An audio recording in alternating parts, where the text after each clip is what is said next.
Boa noite. Um bom dia a todos. Ai, de manhã, né?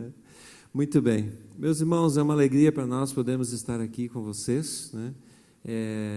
Nós nos sentimos muito alegres de podermos conhecer a igreja, conhecer o pastor Jesus, conhecer esta igreja, né? Porque eu estou vindo lá de Braga, né? E temos trabalhado lá na igreja de Braga e Famalicão, e há muito que a gente desejava, né, conhecer os irmãos, né, e estar aqui com os irmãos, compartilhar com os irmãos, né, e aprender aqui com os irmãos também. É uma satisfação muito, muito grande mesmo. Eu trago aqui para a igreja uma saudação da nossa igreja lá, né, em Braga e Famalicão, uma saudação, abraços, né, e que continuamos aqui vinculados, né, nos laços espirituais, né, no amor do Senhor Jesus, né, estamos juntos, unidos, oramos por vocês e cremos que vocês também oram por nós, né, e é uma satisfação realmente podermos estar aqui.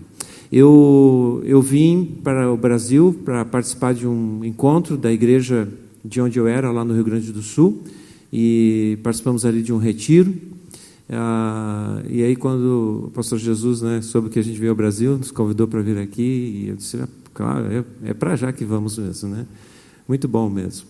E amanhã, hoje à tarde já estamos voltando para o Rio Grande do Sul, nós vamos estar juntos lá na igreja, né, lá no Rio Grande do Sul, vou trazer a mensagem lá da palavra, e essa noite eu vou ter o privilégio de batizar os meus pais, né, os meus pais. Estou muito contente com isso, né? Os meus pais, eles já tinham aceito Jesus umas 50 vezes, pastor Jesus. Já tinham feito oração de entrega umas quantas vezes, mas eles nunca haviam tomado a posição, né, de realmente assumir um compromisso, né, com Jesus, público, né? E eles vão fazer isso hoje à noite. Meu pai tem 76 anos, minha mãe tem 75, e para mim é uma satisfação fazer isso mesmo. Vou batizar os meus sobrinhos também, e também vou ter o privilégio de batizar a filha do Márcio, que está aqui conosco. O Márcio é líder lá da igreja, lá em Gravataí, no Rio Grande do Sul, e trabalha lá com pequenos grupos, na música, ministração da palavra, né? E ele, com muita satisfação, ele aceitou o convite para vir junto, né? Eu convidei ele para vir, para estarmos juntos aqui, conhecermos os irmãos, e ele prontamente veio, né? E hoje nós vamos voltar lá e vamos ter esse momento especial juntos também. Muito bem, meus irmãos, eu quero dizer para os irmãos que nós estamos também à disposição, né, se os irmãos quiserem, né, falar, perguntar, saber do trabalho lá em Braga, em Portugal, né, os irmãos fiquem à vontade, podem perguntar que nós, se possível, vamos responder. Antes de nós entrarmos no estudo que nós vamos fazer hoje, eu, com a permissão do pastor Jesus aqui, eu quero convidar o Márcio, para o Márcio cantar uma música, né? E essa música que o Márcio vai cantar, ela foi composta por um pastor lá da nossa igreja, lá do Sul, e essa música, ela tem um ritmo gauchesco. Não vai dar para a gente perceber, porque o Márcio vai cantar com o teclado, né? Então, e vai cantar acompanhado do teclado. Normalmente nós cantamos essa música, esse tipo de música, acompanhado do acordeão, né? No estilo gauchesco. Então, mas só para vocês terem uma ideia, essa música que o Márcio vai cantar, ela reflete muito da nossa realidade. A letra dessa música, ela diz no seu refrão, né? Minha vida mudará o curso dessa nação. E nós cantamos muito isso, pensando no Brasil, pensando no Rio Grande do Sul. E quando nós chegamos lá em Portugal, essa música, nós começamos um pequeno grupo na nossa casa, um PG. E essa música, ela nos marcou muito nos primeiros tempos naquele PG, porque toda a semana nós cantávamos essa música. Minha vida mudará o curso dessa nação, né? Então, eu pedi para o Márcio cantar essa música, e nós queremos compartilhar com vocês, então, essa música. E depois, então, nós vamos para a palavra. Márcio, por favor. Amém. Bom dia, irmãos, amigos, amados. Estamos aqui, como o pastor Marcelo disse, estamos aqui, é um privilégio estar aqui com os irmãos, Nós vamos estar cantando um cântico que fala sobre missões, amém?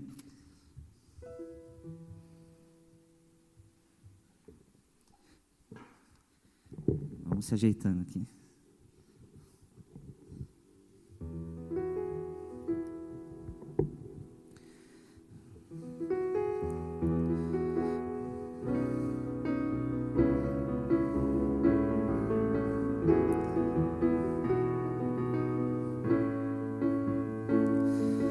Vejo campos brancos prontos para a ceifa e digo pro Senhor, eis-me aqui. Vejo multidões caminhando para o abismo e falo pro Senhor, usa-me.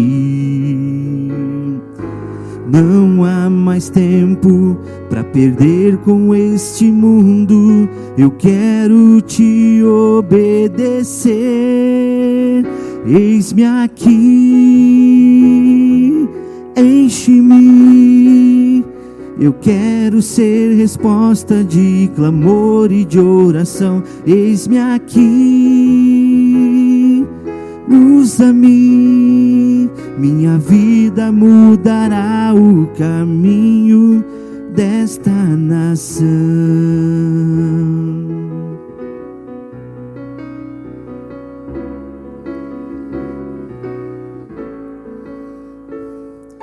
Vejo campos brancos prontos para a ceifa e digo pro Senhor, eis-me aqui.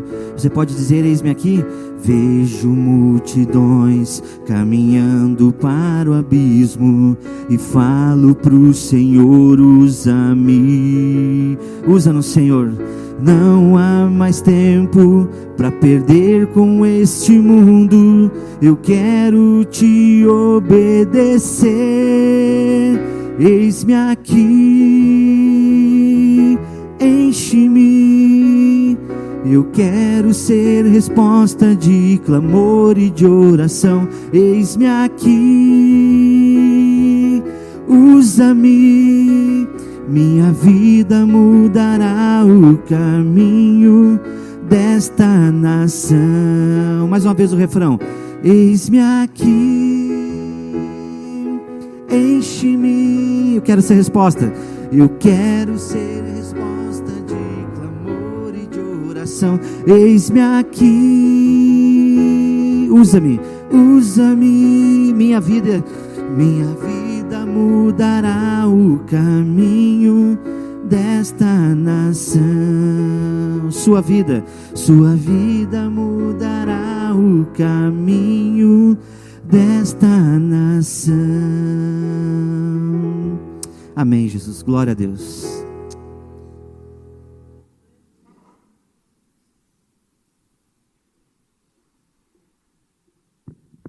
Glória a Deus. Amém. Maravilha. Muito bom. Obrigado, Márcio. A irmã pediu para lembrar, bem lembrado, que nós somos da igreja de onde a Inês, né?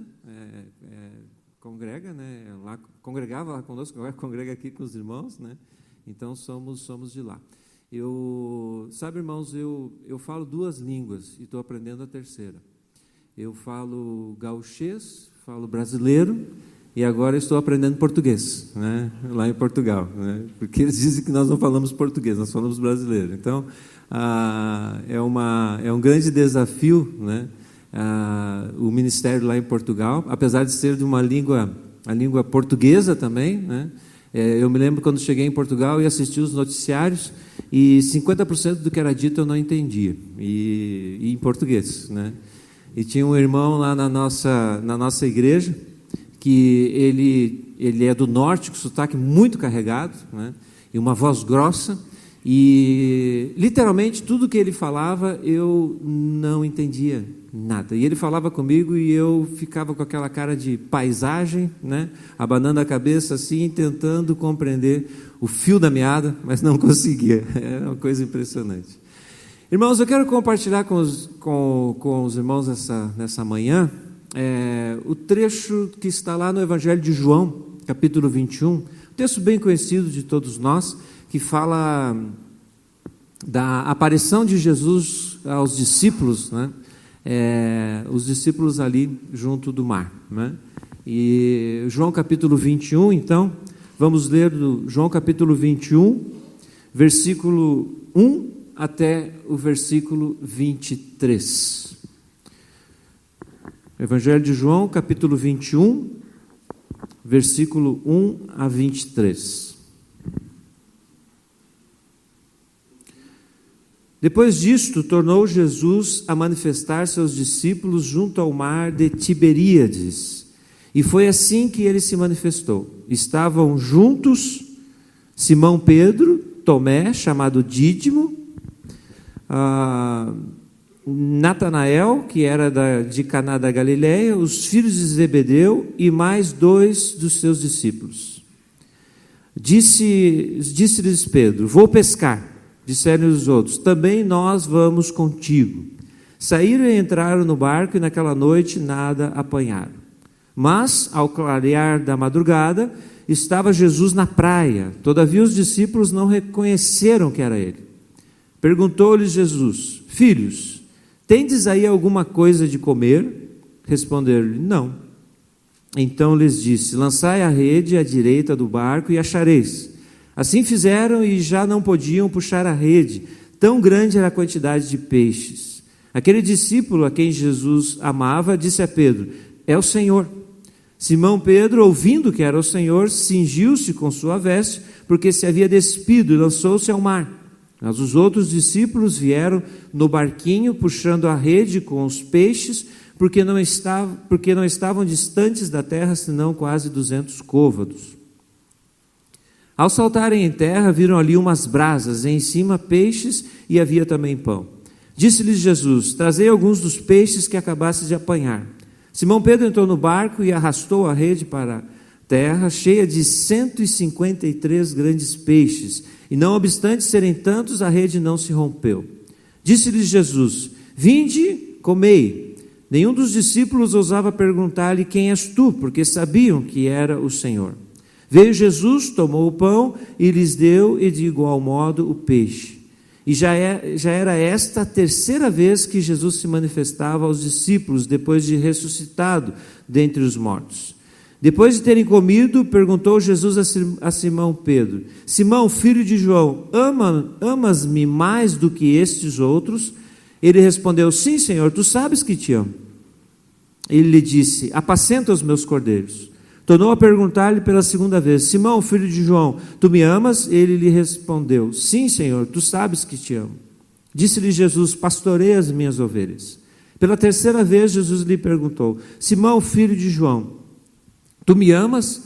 Pedro entristeceu-se por ele lhe ter dito pela terceira vez: tu me amas. E respondeu: Senhor, tu sabes todas as coisas, tu sabes que te amo. Jesus lhe disse: apacenta as minhas ovelhas. Em verdade te digo que quando eras mais moço, tu te cingias a ti mesmo e andavas por onde querias. Quando, porém, fores velho, estenderás as mãos e outro te cingirá e te levará para onde não queres. Dito isto, para significar com que gênero de morte Pedro havia de glorificar a Deus. Depois de assim falar, acrescentou-lhe: segue-me. Então Pedro, voltando-se, viu que também o ia seguindo o discípulo a quem Jesus amava, o qual na ceia se reclinara sobre o peito de Jesus e perguntara: Senhor, quem é o traidor? Vendo-o, pois, Pedro perguntou a Jesus: e quanto a este? Respondeu-lhe Jesus: se eu quero que ele permaneça até que eu venha, que te importa? Quanto a ti, segue-me. Então se tornou corrente entre os irmãos o dito de que aquele discípulo não morreria. Ora, Jesus não dissera que tal discípulo não morreria, mas se eu quero que ele permaneça até que eu venha, que te importa? Amém, irmãos? Esse relato aqui no Evangelho de João é um relato que nós conhecemos muito bem, né? É um relato que mostra uma das aparições de Jesus depois de ressurreto. E ele aparece aqui, né, aos discípulos no momento em que eles estavam pescando. Interessante também desse texto, se você observar no versículo 14, diz que essa era a terceira vez que Jesus se manifestava aos discípulos depois de ressuscitado. Ele havia se manifestado uma primeira vez aos aos 11, aos 10, enquanto eles estavam escondidos, estavam ali todos, menos Judas e Tomé, que não estava presente. Judas que o havia traído e havia morrido. E Tomé. Na segunda vez, então, já os 11 reunidos, então ele aparece, né, e inclusive dá aquela advertência a Tomé, né, porque me viste, creste, né, e, então, bem-aventurados são aqueles que não veem, né, e não me verão e acreditarão, né. E essa é a terceira vez que Jesus, então, aparece aos seus discípulos. E aqui, meus irmãos, Jesus vem, me parece, a impressão que nós temos desse texto, é que Jesus vem com o objetivo de resgatar essa turma, de resgatar este pessoal, de trazer eles de novo, e aqui num tratamento diferenciado com Pedro, mas com os demais também, trazer eles de novo para a obra, para o ministério, para a perspectiva do serviço, do trabalho, do servir a Deus, da expansão do reino dos céus. E aqui nós podemos usar a palavra ministério, né? A palavra ministério, hoje, ela tem um significado muito importante no meio evangélico, né? Quando as pessoas dizem, eu tenho um ministério, né? As pessoas às vezes enchem a boca para dizer isso, o meu ministério, né? E quando na verdade a palavra ministério, a origem, a raiz da palavra, está relacionada com serviço, com servo, né? Então o ministro é aquele que serve, é aquele que está a serviço de alguém, né? É aquele que trabalha, é um escravo, aquele que trabalha voluntariamente para o Senhor, né? Então, o ministério, ele não diz respeito somente aos pastores, aos missionários, né? Ele diz respeito a todos nós. Todos nós somos chamados por Deus para servir, para fazermos a obra, para participarmos desse processo de levar o reino dos céus, de expandir o reino de Deus sobre a face da terra. Seja no contexto igreja, seja no contexto mundo, seja onde for. Nós temos essa responsabilidade. E Deus deseja isso. Deus concede ministérios específicos. Deus nos concede ministérios específicos de acordo com os dons e os talentos que Ele tem nos dado, né? Para quê? Para que o seu nome seja glorificado. Pode colocar o próximo slide. Para que o seu nome seja glorificado. Hoje em dia é muito frequente nós vermos no meio evangélico, nas igrejas, a glorificação de quem tem o ministério. Muitas pessoas, às vezes, se exaltam através do seu ministério, adquirem projeção através dos seus ministérios. Mas quando nós olhamos para a palavra e vemos que o ministro é aquele que serve, nós passamos a entender que todo ministério ele deve resultar na glória de Deus, deve resultar numa glorificação por parte das pessoas, do mundo, da igreja, do nome do nosso Senhor e Salvador Jesus Cristo. Então, meu irmão, eu quero dizer para você que Deus tem ministérios específicos para nós, para você, de acordo com os seus dons, os seus talentos. Este ministério que você realiza agora, outros ministérios que virão mais adiante, ministérios, trabalhos, oportunidades de servir ao Senhor para que o nome dele seja glorificado.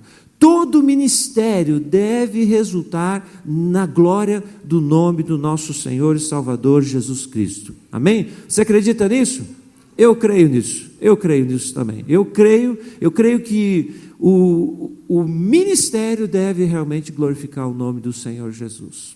Agora, aqui nesse texto que nós acabamos de ler, nós podemos ver aqui algumas orientações do Senhor no que diz respeito a ter um ministério que glorifique o seu nome, que são importantes e que nós podemos dizer que seriam até aqui requisitos, exigências que nós precisamos cumprir para exercermos esse ministério que glorifica o nome do Senhor. Em primeiro lugar, eu quero pedir que os irmãos observem versículos 1, 2 e 3. O que esse pessoal estava fazendo? O que eles estavam realizando ali naquele momento, né? Jesus se manifesta a eles, segundo o versículo 1, junto ao mar de Tiberíades. Tá? E estavam ali então Simão Pedro, Tomé, Natanael, que era de Caná da Galileia, os 2 filhos de Zebedeu, que eram João e Tiago, tá? E mais 2 de seus discípulos, que não aparecem os nomes aqui. 7 discípulos. 7 discípulos estavam ali, reunidos, conversando, juntos. E aí o que acontece no versículo 3? O que diz Pedro? Vou pescar. Vou pescar. E os outros que disseram? Nós também vamos. Você já foi convidado numa pescaria? O Márcio gosta de pescar. Eu gosto de pescar também. Né? Vamos pescar? Vamos. Né? Mas aqui não era essa pescaria, né, que nós fazemos, que é muitas vezes esporte, recreação, aliviar o estresse, né, que a pescaria serve para isso. Lá no sul tinha um adesivozinho que se colocava nos carros assim: está nervoso? Vá pescar. Né? Então a pescaria alivia o estresse. Né? Mas não é esse tipo de pescaria aqui.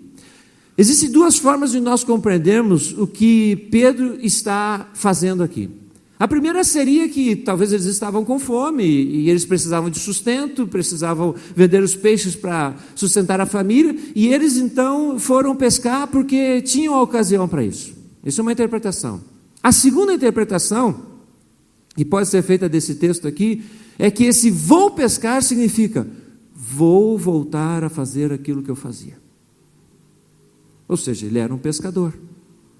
Ele era um pescador de peixes. E quando Jesus chama ele, o Senhor diz que vai fazer dele pescador de homens. Então aqui o primeiro requisito, a primeira chave aqui, a primeira lição que nós aprendemos aqui é: certifique-se de que você está fazendo aquilo que Deus quer que você faça. Essa é a primeira grande lição.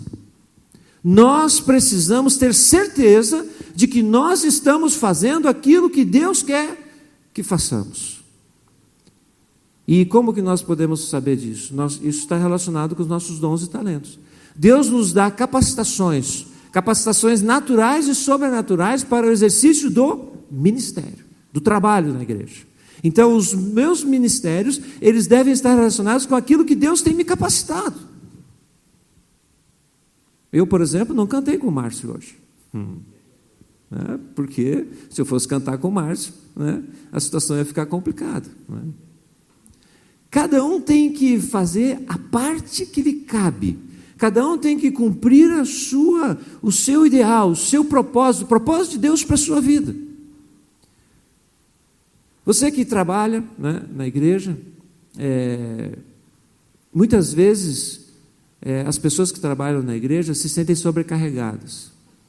Dizem, eu não sei, aqui deve ser diferente, né? Mas dizem que nas igrejas do Brasil, de um modo geral, 20% das pessoas nas igrejas trabalham para os outros 80%. Né? E esses 20% muitas vezes estão sobrecarregados. Eles estão sobrecarregados porque eles não conseguem fazer aquilo que deveria ser a atribuição, a atividade, o ministério, o trabalho dos outros. Então, muitas vezes nós estamos fazendo um trabalho, fazendo um ministério que outro poderia fazer também. Então, nós temos que olhar para as nossas características, fazemos uma avaliação daquilo que Deus tem nos dado em termos de dons, talentos e caminharmos nessa direção. Quando eu fui para o seminário, eu era muito jovem, eu tinha 19 anos de idade, e o Senhor começou a falar comigo sobre me dedicar à obra de tempo integral, né? Porque todos nós somos chamados, né? E Deus me fala o meu coração sobre essa questão, então, de trabalhar de tempo integral. E eu fui resistindo a isso e, ao mesmo tempo, alegre com isso, com a possibilidade de me dedicar minha vida toda, né, à obra, ao ministério, à obra de Deus e ao ministério. Só que eu me lembro que quando eu disse sim para Jesus, eu disse: tá bom, Deus, eu vou me preparar para me dedicar de tempo integral à obra e ao ministério. Mas tem uma coisa, Deus, eu vou, mas eu não quero ser pastor.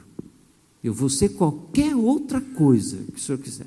Pode me mandar lá para os índios, eu trabalhar com acampamento, fazer qualquer coisa, dar alimento para os pobres na rua, eu faço qualquer coisa, Deus. Mas pastor eu não quero ser. Por quê? Porque eu via o meu pastor, o pastor Daniel Reis, né? Ele sofria no ministério. Era um sofrimento, eu via como ele padecia no ministério, lutas, dificuldades, uma igreja às vezes com muitos problemas, muitos conflitos. Eu disse, eu não quero isso para mim. Mas durante o tempo de seminário, Deus começou a trabalhar no meu coração, começou a falar ao meu coração e mostrar aquilo, de que forma que Deus poderia me usar no ministério pastoral. E aí então, no último ano, eu disse, glória a Deus, amém, eu aceito o ministério, né? Então, nós temos muitas vezes dois extremos, né? Pessoas que fazem aquilo que não deviam e pessoas que não fazem aquilo que devem fazer. E isso prejudica a igreja, o crescimento, a edificação do corpo de Cristo, né? Então nós temos que ter essa confiança, essa convicção, né? Certifique-se que você está fazendo aquilo que Deus quer que você faça. Segunda lição que nós podemos tirar daqui, versículos 4, 5, 6, 7, 8 e 9. Conte sempre com a misericórdia de Deus sobre a sua vida. O que acontece com esse pessoal? Eles vão pescar, o dia começa a amanhecer. Quantos peixes eles pegaram? Nenhum, nada, não pegaram nada. E aí então Jesus aparece na beira da praia, Jesus está lá na beira do mar, né? E Jesus orienta eles que vão e pesquem novamente. Olha, observe ali o versículo 6, né? Ele diz, lançai a rede à direita do barco. Isso aqui é base bíblica para quem é de direita, né? Os de esquerda, né? Acho que, né? Não, mas aqui não tem nada a ver com isso. É a direita do barco. A direita do barco. Lança a rede à direita do barco. E eles fizeram, então. E aí eles pegaram quantos peixes? 153 grandes peixes. Eu já vi muitas interpretações sobre o significado desses 153 grandes peixes. Você sabe o que significa esses 153 grandes peixes? O que Deus quer nos dizer aqui? Que eles pescaram 153 grandes peixes. É isso que Deus está falando aí. É isso que Deus está nos dizendo. 153 grandes peixes, né, eles pescaram. Antes eles não pescaram nada, mas agora eles vão e pescam. A misericórdia de Deus. É impressionante a misericórdia de Deus aqui. Eles estavam fazendo, se eles foram pescar, meus irmãos, porque eles haviam abandonado a ideia do trabalho, da dedicação. Eles haviam largado tudo e seguido Jesus por 3 anos e meio.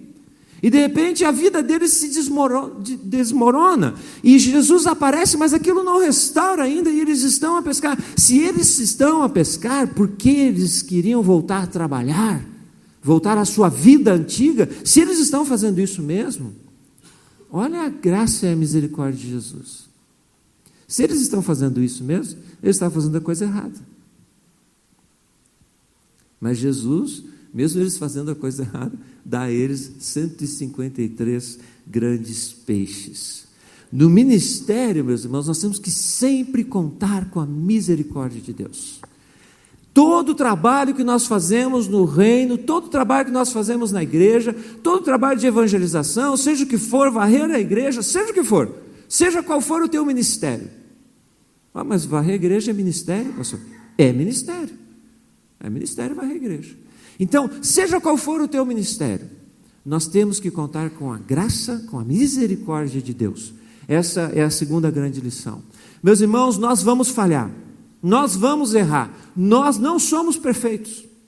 Muitas vezes, quando há uma troca de liderança nos ministérios da igreja, a gente pensa, agora aquele departamento, aquele ministério vai evoluir, agora vai crescer, porque tem uma nova liderança motivada, mas a nova liderança vai falhar também, a nova liderança vai errar também, e nós temos que ser misericordiosos uns com os outros, nós temos que ter misericórdia para com os nossos irmãos que trabalham, e temos que também olhar para nós mesmos com misericórdia, porque Deus nos olha com misericórdia. E quando a gente está totalmente perdido, Jesus aparece e nos reorienta, né? Nos mostra o caminho novamente, com graça e com compaixão.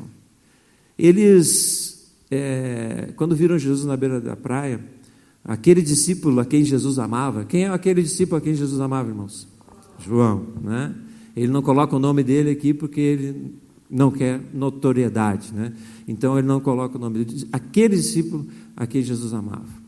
E quando ele diz isso, é o Senhor, olha só o que Pedro faz. É difícil da gente entender isso, né? Pedro estava pescando e ele se veste e se lança ao mar. Se fosse eu tirava a roupa e me lançava no mar.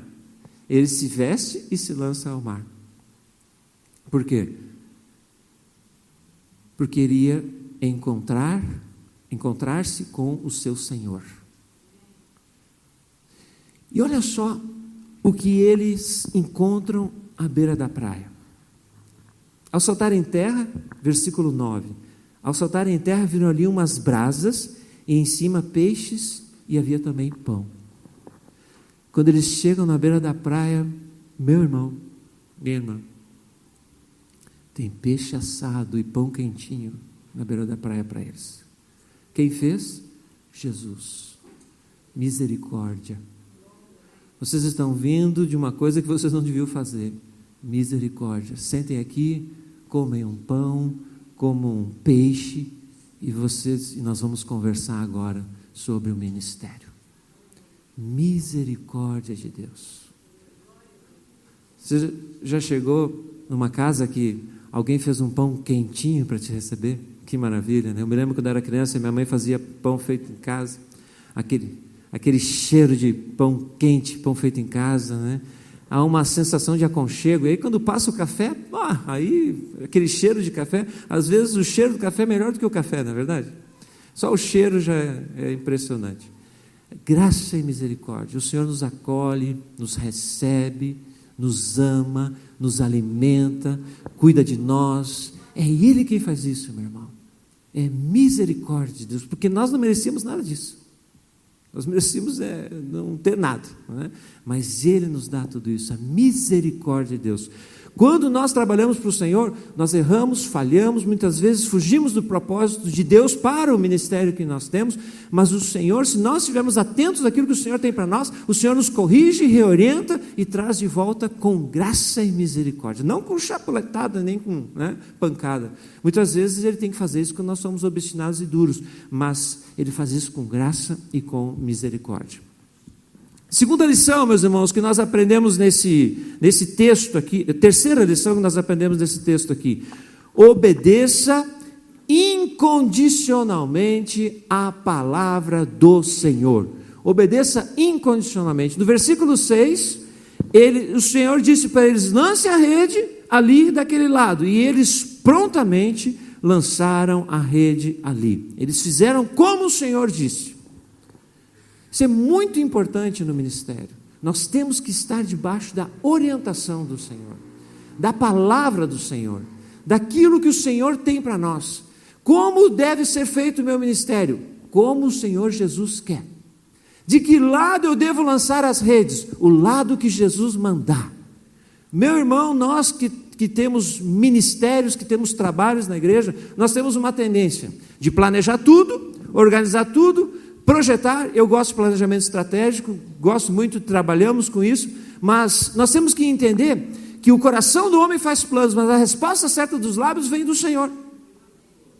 Então, nós precisamos entender que é o Senhor que nos dá a orientação, e nós muitas vezes, quando fazemos ministérios, quando tomamos decisões na nossa vida, muitas vezes nós fazemos todo o programa certinho, e lá no final a gente diz: Senhor, está tudo aqui, abençoa agora, Senhor. Nós temos que perguntar para o Senhor, nós temos que consultar o Senhor, nós temos que ouvir a direção do Senhor. Qual é a direção de Deus para o seu ministério? Quem tem um ministério aqui, levanta a mão. Qual é a direção de Deus para o seu ministério? O que o Senhor tem te dito a respeito do teu trabalho? O que o Senhor tem falado a respeito daquilo que Ele quer de ti? Muitas vezes nós estamos capengas no nosso trabalho, nós não conseguimos fazer aquilo que temos que fazer, nós não conseguimos alcançar aquilo que temos que alcançar. Eles pescaram até de madrugada, até amanhecer o dia, e não pegaram nada, mas eles lançam a rede então, do lado direito, porque Jesus manda que ali seja lançado, e aí eles colhem, eles pescam vários peixes. Obedeça incondicionalmente a palavra do Senhor Jesus. Sem isso, nenhum ministério vai ter resultados efetivos, sem orientação clara do Senhor Jesus. Quarta lição que nós aprendemos aqui, irmãos: reconheça que os resultados sempre vêm do Senhor. Observe ali o versículo 10. O versículo 10 diz: disse-lhe Jesus, trazei alguns dos peixes que acabaste de apanhar. Olha o que Jesus faz: tragam os peixes que vocês acabaram de apanhar. Mas quem deu os peixes em última instância? Jesus. Né? Os peixes vieram de Jesus, porque eles tinham pescado a noite inteira e não tinham pego nada. Mas aqui, Jesus é aquele que promoveu essa pescaria, é aquele que articulou, é aquele que permitiu essa pescaria. Eles pescaram, mas foi Jesus. Isso é muito difícil da gente entender na prática, no dia a dia do nosso trabalho. Né? O que eu faço, o que o Senhor faz? Né? É muito difícil de nós fazermos esse equilíbrio, essa expectativa em relação aos resultados. Ela precisa ser equilibrada. Existem certas coisas que eu tenho que esperar, existem certas coisas que eu tenho que fazer. Então é muito difícil essa relação, mas é importante que nós entendamos que mesmo aquilo que nós temos que fazer, o resultado é o Senhor que nos proporciona. Simão Pedro, no versículo 11, entrou no barco, arrastou a rede para a terra, cheia dos 153 grandes peixes, né? A rede não se rompeu. Observe, 153 grandes peixes, segundo a interpretação de João aqui, que era um pescador, que conhecia do ramo, ele sabia o que era pescaria, ele, na sua percepção do trabalho de pescador, esses 153 grandes peixes poderiam romper aquela rede, mas elas não romperam. Porque Jesus estava cuidando a rede para que ela não se rompesse. Nosso trabalho é assim, meus irmãos. É o Senhor quem cuida, é o Senhor quem guarda, né? É o Senhor quem zela por nós, né? É o Senhor. Antes de nós virmos aqui para Portugal, que eu vim acompanhado da minha filha mais nova. Nós temos 4 filhos, e a minha filha mais nova, ela tem 12 anos, ela veio junto, está na casa dos meus sogros lá, com os avós, e antes de nós virmos para cá, uma pessoa disse para mim assim: pastor, sonhei que o teu avião caía. Que coisa boa, obrigado, né? Que maravilha, né? Aqui tem aquele programa na Discovery, Mayday, Desastres Aéreos, tem? Programinha bom para quem vai viajar de avião, né? E ela veio com essa palavra, né? Meu irmão, minha irmã, quem segura o avião é Jesus. Quem segura a rede é Jesus, né? A rede só arrebenta quando Jesus permite. O avião só cai quando Jesus permite, né? O Senhor é soberano. Nós não compreendemos às vezes porque a rede arrebenta, porque às vezes ela não arrebenta, mas é o Senhor quem cuida da rede. É do Senhor a rede. Então nós temos que ter essa sensibilidade de reconhecer que todos os resultados vêm do Senhor. E aí disse Jesus, versículo 12: vinde comei. Nenhum dos discípulos ousava perguntar: quem és tu? Porque sabiam que era o Senhor. E aí versículo 13: veio Jesus, tomou o pão e lhes deu, e de igual modo o peixe. Quem serve eles? Jesus. Jesus havia dito para eles: maior é aquele que serve ou aquele que é servido? O que serve. E ele disse: eu estou aqui entre vós como aquele que serve. Agora ele morre na cruz e ele ressuscita novamente. Quem vem Jesus? Que faz Jesus? Serve os seus discípulos. Que maravilha, que exemplo, meus irmãos. Só isso deve nos fazer trabalhar na obra do ministério. Só isso já é suficiente para nos fazermos trabalhar na obra do ministério. O exemplo de Jesus, ele veio para servir, não para ser servido, e dar a sua vida em resgate por muitos, né? Marcos 10, 45. Nós temos que servir e entender que os resultados vêm do Senhor. Quem coloca o peixe na sua mão e o pão na outra, meu irmão, é Jesus. O sustento, a provisão vem de Jesus. Você acredita nisso?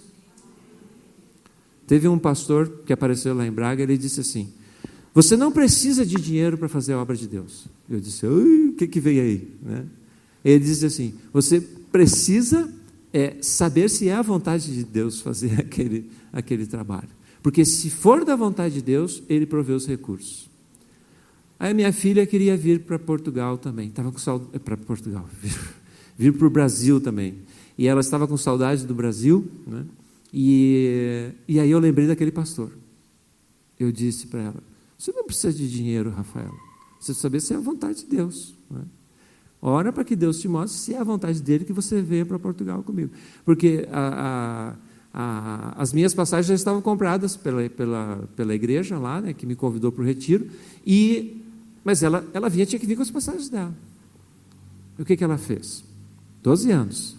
Ela fez vídeos, né, e mandou para os avós, para os tios, para os primos: eu quero ir para o Brasil, gostaria se vocês pudessem me dar uma oferta, né? Videozinho, zap, né? E mandou, né? Mandou para todo mundo. E lá em Portugal, ela fez cupcake, aqueles bolinhos, né? Fez cupcake e saiu a vender de porta em porta. Ela batia na porta e dizia: meu pai está indo a trabalho para o Brasil, eu gostaria de ir junto com ele, estou vendendo cupcakes para pagar minha passagem. Tinha uma senhora que comprou 2 cupcakes dela por 20 euros. Pagou 10 euros por cada cupcake. Claro, eu estava ajudando ela, né? No fim, juntou mais de 200 euros, quase 800 reais, né? Só vendendo aqueles bolinhos, né, indigestos. Né? Mas vendeu. Vendeu e conseguiu comprar as passagens dela e veio para o Brasil junto comigo, né? Foi algo tremendo, né? É Deus quem bota o cupcake na mão da gente, né? É impressionante. Deus supre. Meu irmão, se você está pensando no seu ministério em relação a essa questão da necessidade financeira, é Deus quem provê os resultados. É Deus. Né? É Deus. Amém? Nem que tenha que construir um templo novo, né, pastor Jesus? O Senhor provê tudo que precisa, né? O Senhor dá tudo que nós necessitamos, né? Tudo vem dele, né? Tudo é para ele e tudo é por ele, né? E tudo é por meio dele, né? Isso é tremendo, meus irmãos. Nós temos que refletir sobre isso, né? Os resultados sempre vêm do Senhor. Uma outra lição que nós aprendemos aqui nesse texto: que para o exercício do ministério, meus irmãos, nós precisamos, aqui é a quinta lição, né? Nós precisamos deixar Jesus nos curar de todas as feridas do passado. Aqui nós estamos falando de Pedro, né?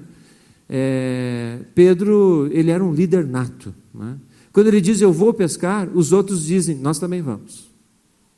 Ele tinha uma liderança muito... Jesus já havia dito para ele algumas coisas sobre a importância dele no exercício do ministério, da igreja, né? A igreja depois, mais tarde, reconhecia também a autoridade de Pedro. Ele era um grande líder. Mas aqui, ele já tinha visto Jesus 2 vezes ressurreto. 2 vezes ressurreto. Jesus havia aparecido 2 vezes, como num domingo como esse pela manhã. Jesus apareceu no meio dos discípulos 2 domingos seguidos. Mas Pedro ainda está desanimado. Por quê, meus irmãos? Porque Pedro provavelmente estava muito frustrado com ele mesmo. Talvez ele não conseguia se perdoar, talvez a negação de Jesus foi algo muito profundo na vida dele. De frustração, de incapacidade. Vocês lembram as promessas que ele fez para Jesus, né? Ele disse para Jesus: Senhor, se tiver que morrer contigo, eu morro. Jesus disse: Pedro, hoje, antes que o galo cante, você vai me negar 3 vezes. E ele nega Jesus 3 vezes. Na 3ª vez, ele invoca maldições para dizer: não conheço esse homem. E aí, quando o galo canta, diz o texto bíblico que ele chora amargamente. Havia uma ferida profunda no coração desse homem. Havia uma tristeza profunda no coração desse homem. E aqui Jesus vem resgatar Pedro. O interessante desse texto é que Jesus faz com que ele afirme que o ama 3 vezes, né? Um processo terapêutico de cura emocional. Jesus cura Pedro nas suas emoções. Ele cura Pedro. Ele diz: Pedro, tu me amas? Apacenta as minhas ovelhas. Pedro, tu me amas? Amo sim, Senhor. Apacenta as minhas ovelhas. Então, apacenta os meus cordeiros, cuida da igreja, faz a tua obra, exerce o teu ministério. Pedro, eu preciso que você trabalhe, Pedro. Eu quero que você trabalhe. Você vai trabalhar, Pedro. Você precisa trabalhar. Você me ama, Pedro? Então vai à luta. Mas ele havia aquela ferida. E ao dizer 3 vezes, sim, Jesus, eu te amo, Pedro passa por uma restauração emocional. É muito importante isso no ministério, meus irmãos. A saúde emocional. Nós muitas vezes estamos preocupados com a saúde física, com a saúde espiritual, mas negligenciamos a saúde emocional. E isso é muito importante. Se nós queremos ser usados na obra de Deus, nós precisamos deixar que Jesus cure as nossas feridas. Quem não tem feridas? Todos nós temos. Todos nós um dia fomos machucados, magoados, ou machucamos, decepcionamos alguém. Todos nós temos as nossas histórias, nossas tragédias, uns mais, outros menos, mas todos nós temos as nossas feridas. Mas nós precisamos deixar que Deus cure as nossas feridas. Nós precisamos dizer: Senhor Jesus, eu quero que o Senhor me cure. Você já viu a expressão, uma pessoa bem resolvida? A pessoa bem resolvida significa isso também. Uma pessoa que ela resolveu as suas questões, resolveu os seus dilemas na presença do Senhor. Ela resolveu as suas lutas e os seus conflitos.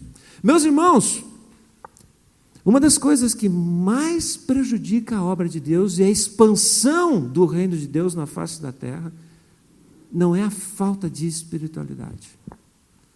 É a incapacidade emocional de lidar com seus conflitos pessoais.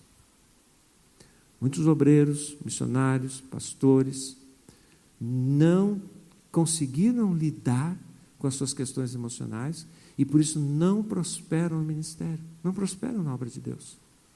A mesma coisa no contexto da igreja. No contexto da igreja, muitas vezes há disputas, rivalidades, coisas que nós não conseguimos alcançar, somos incapazes de alcançar, porque não lidamos com as nossas questões. Nós precisamos deixar Jesus tratar conosco. A vida espiritual, sem dúvida, nós temos que orar, buscar a Deus, sermos cheios do Espírito, né? Temos que fazer isso. Nós não podemos negligenciar o aspecto emocional. Não podemos, porque isso afeta e prejudica a nossa espiritualidade. Nos torna, muitas vezes, incapazes de fazermos a obra de Deus, porque não lidamos com as nossas questões. E Jesus aqui dá um tratamento especial para Pedro.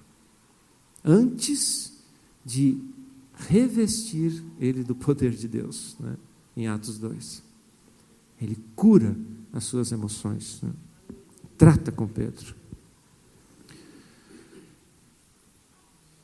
Uma outra grande lição que nós aprendemos aqui, meus irmãos, versículos 18 e 19. Esteja disposto a sofrer por causa do nome do Senhor Jesus. Aqui no versículo 18 e 19, nós temos uma afirmação, né, de Jesus a respeito de Pedro. Versículo 18, então, ele diz: em verdade te digo, quando eras mais moço, tu te cingias a ti mesmo, andavas por onde querias, quando, porém, fores velho, estenderás as mãos e outro te cingirá e te levará por onde não queres.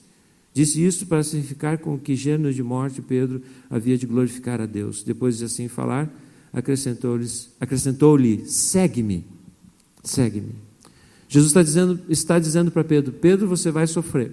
Antes você vivia a sua vida como você queria. Você fazia o que você queria. Você ia para lá, você ia para cá, você era livre. Mas agora, Pedro, você vai trabalhar na obra, você vai trabalhar no ministério, você vai passar por lutas, conflitos, sofrimentos. Vai ser difícil, Pedro, mas fique firme, continua me seguindo. Meu irmão, se você não quer ser incomodado pelo diabo, não faça nada na igreja.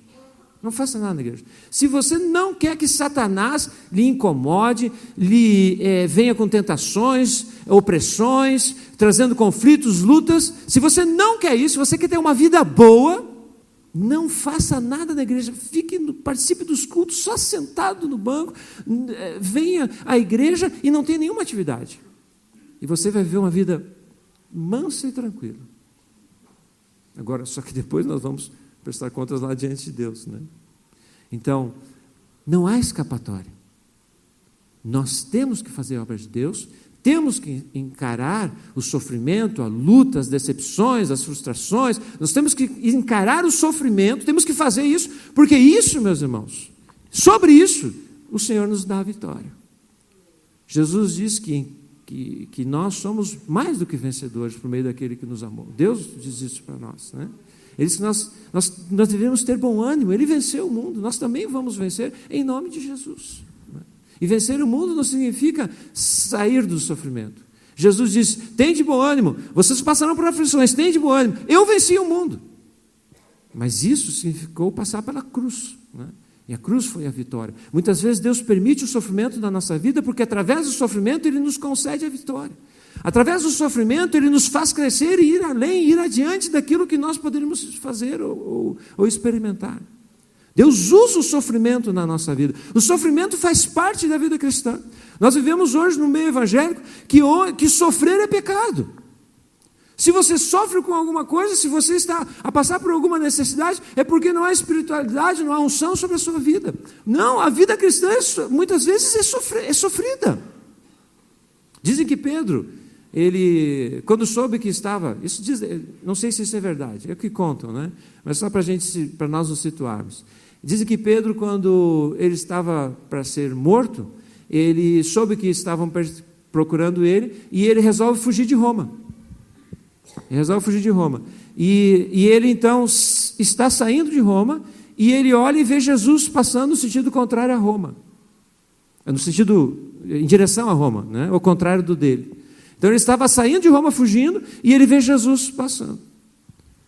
E ele pergunta: Senhor, o que o senhor vai fazer? Eu vou para Roma para morrer de novo. E aí, isso é tradição, diz isso, né? Isso não está na Bíblia. E aí então ele vai, Pedro entende que Jesus está falando com ele, que ele deveria ir para Roma e morrer lá. Ele volta para Roma, e aí então ele é sentenciado à morte, crucificação. No momento que ele está para ser crucificado, ele diz: não sou digno de morrer na mesma posição que o meu Senhor. E aí então é crucificado de cabeça para baixo. Nós não sabemos se isso é verdade, é o que a tradição histórica da igreja diz, né? Mas ele sofreu. Todos os apóstolos, talvez somente com exceção de João, tenham sido martirizados, morreram por causa do Evangelho, né? Sofreram por causa do Evangelho. Você vai sofrer, meu irmão, se você quiser fazer a obra de Deus, mas nós temos que encarar o sofrimento. Nós não podemos fugir da dor.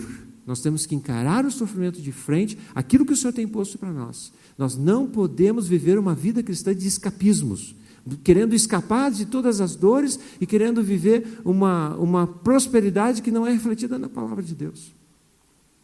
Nós temos que ter cuidado com isso, nós temos que trilhar o caminho que o Senhor tem para nós. E o caminho que o Senhor tem para nós, às vezes, não é o caminho que nós gostaríamos. Jesus disse para Pedro: quando tu eras novo, Pedro, tu fazia o que tu queria, mas quando fores velho, alguém vai te manietar, vai amarrar as tuas mãos e você vai ser conduzido por eles. O sofrimento faz parte da vida cristã. Eu sei que isso não é muito popular e que isso não é muito encorajador, né, numa escola bíblica domingo de manhã, mas é a realidade. Se nós queremos fazer a obra de Deus, nós temos que encarar essa realidade, que nós vamos enfrentar lutas privações, provações, dificuldades, e nós temos que estar dispostos a isso. Não são os sentimentos e as emoções que nos mantêm na obra de Deus, é a convicção de que estamos fazendo a vontade de Deus, é isso que nos mantém, de que temos um Senhor que reina soberano sobre tudo, sobre todos, e que nada que acontece com a nossa vida, Ele sabe, Ele não sabe, Ele sabe de todas as coisas, Ele sabe inclusive quantos cabelos nós temos na cabeça. Você já parou para pensar? Você já conseguiu contar quantos cabelos você tem na cabeça? Alguns têm poucos, né? Outros têm mais, né? Mas é difícil, você nunca consegue contar. Mas o Senhor sabe quantos cabelos você tem na sua cabeça. Então, nós temos que entender que o Senhor é soberano sobre tudo e sobre todos, e que o sofrimento faz parte do processo, muitas vezes, de amadurecimento e de expansão do reino de Deus. O sangue dos apóstolos serviu para a expansão do crescimento do Evangelho. Né? Então, nós temos que ter essa postura e encararmos essa realidade de frente. Né? E, por último, meus irmãos, última lição que eu quero compartilhar com os irmãos aqui, dos versículos 20 a 23, né? é essa aqui. Evite comparações, colocando os seus olhos somente em Jesus. Se você quer fazer a obra de Deus, se você quer fazer o ministério, não fica olhando para o lado. Jesus disse para Pedro, segue-me. E o texto, ele não é claro, mas ele nos dá a entender, observe ali o versículo 19. Depois de assim falar, finalzinho do versículo 19, depois de assim falar, acrescentou-lhe, segue-me. E olha o 20, então Pedro voltando-se, viu que também o ia seguindo o discípulo a quem Jesus amava. Então, olha o que acontece aqui. Provavelmente, ele, naquela conversa com Pedro, ele disse, segue-me, e levantou e saiu caminhando. E Pedro, quando ele disse, segue-me, Pedro saiu atrás dele, como bom discípulo. Né? E aí Pedro olha para o lado e ele vê quem? João, o discípulo a quem Jesus amava. E a relação de João com Jesus era uma relação de intimidade. Na ceia, reclinou a cabeça no ombro de Jesus, no peito de Jesus. Né? Ele foi a pessoa que Pedro disse para ele, pergunta quem é o traidor na mesa, porque João estava ao lado de Jesus. E agora Jesus disse para Pedro, segue-me, e João vem atrás, pô, o que esse cara quer? Né? Lá na ceia estava do lado de Jesus, né? E Jesus trataria ele bem, né? E agora Jesus disse, segue-me, ele vem junto, pô, deixa eu com Jesus aqui, né? Não dá para ficar olhando para o lado, meu irmão. Por que Deus abençoou o Zezinho, o Joaquim tanto? Né? Ele suspira e as almas se convertem. Né? Já viu? Tem gente que é assim. Né? Você vai lá, fala de Jesus, apresenta as 4 leis espirituais, o evangelismo implosivo, seja o que for. Né? Você vai lá, e a pessoa para você, não. Aí o Zezinho vai lá, né? Oh, Jesus te ama. A pessoa se converte, você diz, pô, eu fiz um tratado teológico lá e o indivíduo não se converteu, e agora vem com essa conversa de amor e a pessoa se converte. Ministérios que se expandem, que crescem, né? Não dá para ficar olhando para o lado. Para onde nós temos que olhar, meus irmãos? Jesus. Temos que olhar para Jesus, a direção que o Senhor nos dá. Porque quando nós começamos a olhar para o lado, começam as disputas, as comparações, as discórdias. Lá na igreja em Gravataí, nós fazíamos um calendário anual. Olha só, então nós tínhamos atividades na igreja, e tinha atividades assim na igreja, como tinha atividade naquela igreja, né? Uma igreja ativista, né? E a culpa era minha mesmo também. E lá na igreja, havia uma disputa pelo uso do templo da igreja. Então, tinha o Ministério de Casais que fazia o encontro de casais, tinha o pessoal da Escola Bíblica que queria fazer um evento, tinha não sei o quê. Era Aí eu acabei com aquela disputa, eu disse assim, então, nós vamos estabelecer uma data, um prazo, para que todos os ministérios apresentem os seus projetos para o ano, até X dia, né, apresentem seus projetos. Quem apresentar o projeto primeiro, vai ter prioridade nas dependências da igreja. Porque é uma forma de organizar as coisas, porque havia às vezes uma competição, uma rivalidade, qual ministério vai usar as dependências, e o orçamento da igreja, lembra, Márcio? Porque o ministério tal é beneficiado com o orçamento da igreja e o meu ministério não. Porque o ministério tal tem 1% e o meu tem 0,5%. do orçamento da igreja. Havia uma coisa impressionante. Tenho certeza que aqui não há isso, né, pastor Jesus? Aqui é tudo tranquilo, não é? Havia lá em Gravataí havia uma coisa de louco. E o nosso trabalho era dizer, meus irmãos, nós estamos a serviço do mesmo Senhor. Estamos todos juntos, unidos, né, na obra. Colocamos uns quantos slogans nos vários anos, sejamos um para que o mundo creia. Né? Fomos colocando slogans para trabalhar a unidade da igreja, porque muitas vezes aquelas pessoas que trabalhavam, rivalizavam entre si na competição, ficavam olhando para o lado, por que João está indo junto comigo, Jesus? Manda ele de volta lá, vai ele lavar a louça lá, vai tirar o peixe lá da brasa que ficou lá. Né? Por que ele está vindo junto? Nós temos que andar juntos, lado a lado, né? Mas Jesus parece que ama mais o meu irmão. Deixa Jesus amar mais o teu irmão, né? Pede graça e misericórdia para Jesus, né? Nós temos que ter essa postura. É muito importante nós termos essa posição, não fazendo comparações e colocando os nossos olhos em Jesus, andando juntos lado a lado. Essa pessoa que está aí do seu lado é seu irmão em Cristo, ombro a ombro, né? Está junto com você. Vocês estão engajados na mesma obra, no mesmo projeto, né? Que é o projeto de expansão do reino de Deus na face da terra. Todos nós estamos envolvidos nisso. E nós precisamos trabalhar em cooperação, em unidade, né? A igreja de Jesus hoje está tão dividida, tão dividida. Nós fizemos uma marcha para Jesus em Braga, e lá na cidade de Braga, as igrejas são muito pequenas, né? São, em média, 20, 30 pessoas por cada igreja, e eu acho que tem entre 10 e 15 igrejas, não tenho bem certeza quantas igrejas tem. Deus colocou no nosso coração de fazermos uma marcha para Jesus. E a marcha lá tem um impacto profundo, porque Portugal é um país de muitas procissões, né? Então, quando nós vamos para a rua dizer que nós somos crentes, cristãos, evangélicos, né, seja o nome que for, nós estamos dizendo, estamos aqui, estamos presentes, existimos. Esse era o propósito da marcha. Mas o propósito da marcha também era promover a unidade. Levei a proposta para o conselho de pastores da cidade, os irmãos disseram, sim, vamos então fazer a marcha para Jesus, mas com aquele ar de, será que isso vai dar certo, né? E aí, então, nós começamos a trabalhar. 1 ano de planejamento para a realização da marcha. Apresentamos as datas para a Câmara Municipal, foram negadas que apresentamos, tivemos que reapresentar o pedido, uma nova data, uma confusão, uma oposição muito grande, né? Mas nós tínhamos um alvo, 100 pessoas. Porque os pastores diziam assim, ó, eu vou na marcha, mas não sei se os membros da minha igreja vão. Eu vou na marcha, mas não sei se os membros da igreja lá vão. Eu disse, irmãos, então vamos começar por baixo. Porque assim, se nós formos para a marcha, como eu tenho 4 filhos, eu disse, a minha esposa e os meus filhos e eu vamos estar lá. Então, pelo menos 6 já tem. Já é uma família grande, já ajuda também, não é? Então, vamos colocar um número baixinho, 100. E aí, nós começamos a trabalhar.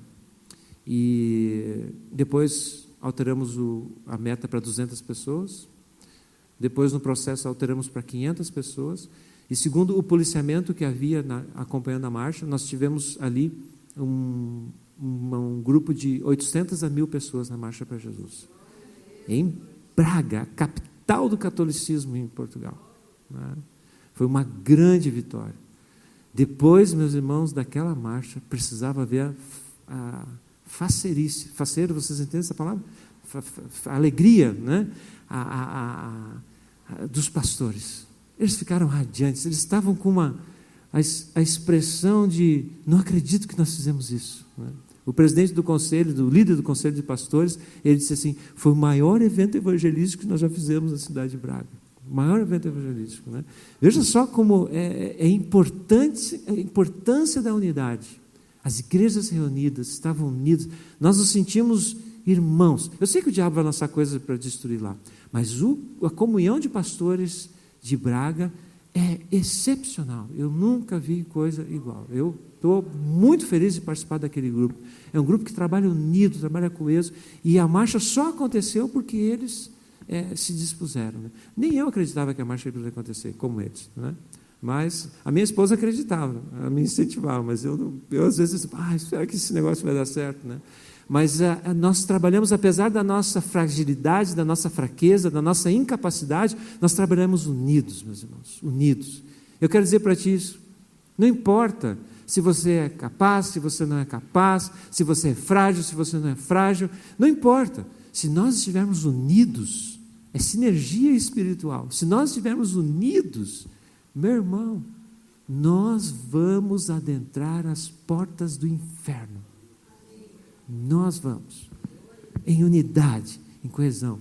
A Igreja Batista Central de Anápolis, né, tem um grande desafio pela frente. Um grande desafio pela frente. Né? E unidos, meus irmãos, olha, Deus vai fazer coisas tremendas. Coisas tremendas. Coisas grandes virão para essa igreja. Né? O Senhor tem planos para essa igreja. Projetos, né? Propósito de Deus, né? E esse propósito vai acontecer. Fiquem unidos, né? Trabalhem juntos, né? Olhem para Jesus, né? Fiquem firmes nesse propósito. Amém, meus irmãos? Que Deus os abençoe, né? Cada dia mais, cada vez mais, e vamos fazer a obra, né? Deus, projeta aquele último slide, por favor. Deus concede, né, ministérios específicos, de acordo com os dons e os talentos que Ele tem nos dado. Ministérios que glorifiquem o Seu nome. Que o nome de Jesus seja glorificado cada vez mais por esta igreja e pela vida de cada um dos irmãos. Amém? Vamos orar?